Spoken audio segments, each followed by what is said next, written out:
In 2 minutes, why is it okay to say that the universe can take up one of these three shapes? Okay, so what's the universe doing overall? So the universe is homogeneous, which means that wherever I look, the distribution of galaxies is going to be pretty much the same.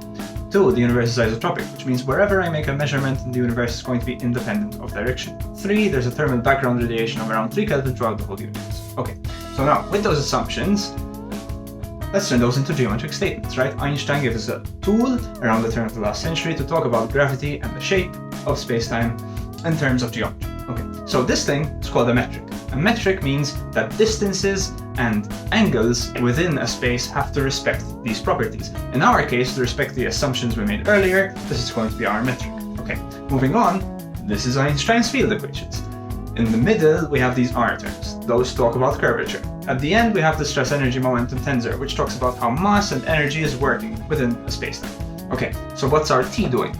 Our T is this temperature, which we're going to treat like a perfect fluid, and our galaxies, which we're going to take like point-like dust particles, which on a galactic level makes sense. Moving on, we can chuck our stress energy momentum tensor and our metric into the field equations to give us 2 new equations, which are the Friedmann equations. And if you look at the first one, and you look at the K, and you see what values the K can take, this gives us these 3 shapes for K equals 1, K equals 0, and K equals -1. That's why it's reasonable to say that the universe can take up these 3 shapes, and that's how you derive the Friedmann equations.